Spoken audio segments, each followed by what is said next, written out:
MP, Rajasthan, Chhattisgarh में कांग्रेस की हार से इंडिया गठबंधन में दरार की बुनियाद पड़ी। फायदा उठाया बीजेपी ने। बिहार और यूपी में इंडिया वाले टूटकर साथ आए तो एनडीए पहले की तरह मजबूत दिखने लगा। और मजबूती मिलती अगर पंजाब में शिरोमणि अकाली दल भी बीजेपी के साथ आ जाता, लेकिन अकाली दल बीजेपी के साथ नहीं आया। अमित शाह से अकाली दल से अलायंस के बारे में पूछा गया तो उन्होंने कहा, अभी पंजाब में कुछ तय नहीं है। बीजेपी ने आज तक अपने किसी भी साथी को जाने के लिए नहीं कहा है। अकाली दल अगर बीजेपी से जुड़ना चाहता है तो उस पर विचार किया जाएगा। देश में एक प्रकार से आइडियोलॉजी के अनुसार सभी पार्टियां अपना पॉलिटिकल निर्णय करें, लेकिन ऐसा हो नहीं पाता। बीजेपी एजेंडा, प्रोग्राम और आइडियोलॉजी के अनुसार अपनी जगह स्थिर है। कई साथी आते हैं, चले जाते हैं।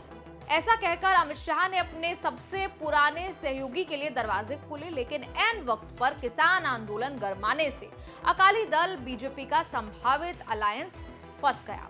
सुखबीर बादल ने कह दिया कि हमारा अलायंस सिर्फ बीएसपी से है।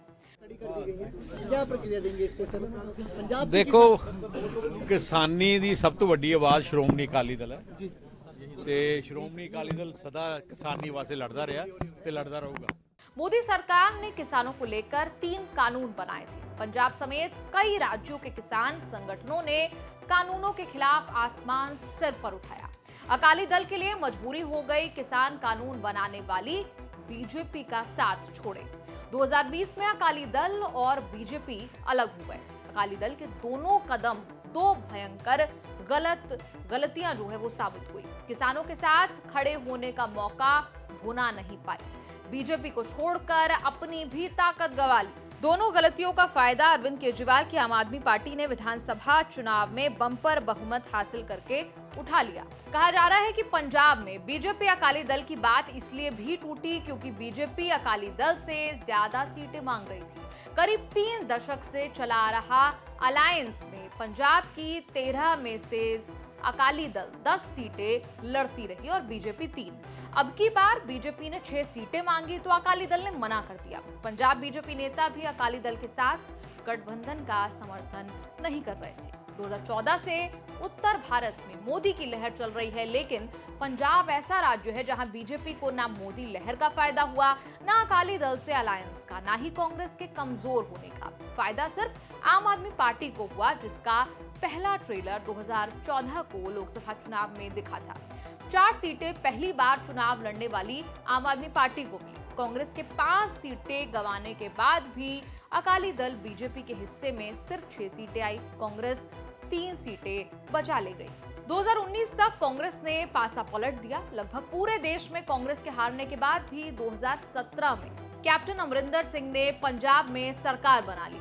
लोकसभा चुनाव में भी जबरदस्त वापसी करते 13 में से 8 सीटें जीत ली। आम आदमी पार्टी को नुकसान हुआ, लेकिन अकाली बीजेपी तब भी पंजाब की पसंद नहीं बने। पंजाब में अकाली दल बीजेपी की समस्या भी है, समाधान भी। अकाली दल के साये में उसका कोई जनाधार बन नहीं पाया। पिछले 2 चुनावों से उसकी सीट 2 से आगे नहीं बढ़ी। गुरदासपुर और होशियारपुर से आगे बीजेपी बढ़ नहीं पाई। मोदी लहर के कॉन्फिडेंस में 2014 में अमृतसर से चुनाव लड़ने वाले अरुण जेटली जैसे दिग्गज भी चुनाव नहीं जीत पाए। गुरदासपुर की सीट भी बॉलीवुड स्टार विनोद खन्ना, सनी देओल के भरोसे निकलती रही। अब ना तो विनोद खन्ना रहे, ना सनी देओल दोबारा चुनाव लड़ने के मूड में है।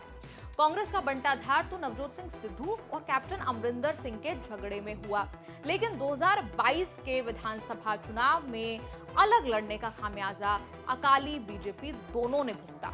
सरकार आम आदमी पार्टी ने बनाई, कांग्रेस दूसरे नंबर पर रही। बीएसपी से अलायंस करके अकाली दल तीसरे और कैप्टन अमरिंदर की पार्टी से अलायंस करके बीजेपी चौथे नंबर पर रही। पंजाब की राजनीति का मिजाज कुछ ऐसा है कि अगर अकाली दल बीजेपी के साथ नहीं गया तो इसका मतलब ये नहीं है कि वो कांग्रेस या आम आदमी पार्टी से अलायंस कर लेगी। पंजाब में अकाली दल बीएसपी के साथ अलायंस दोहराएगी।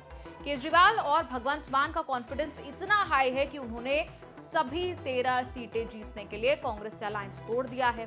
370 सीटें जीतने के लिए पंजाब में अकेले 13 सीटों पर लड़ना बीजेपी की मजबूरी है। इस पूरी रिपोर्ट पर आपका क्या कहना, कमेंट्स में लिखकर अपनी राय जरूर दें और देखते रहिए न्यूज़ तक।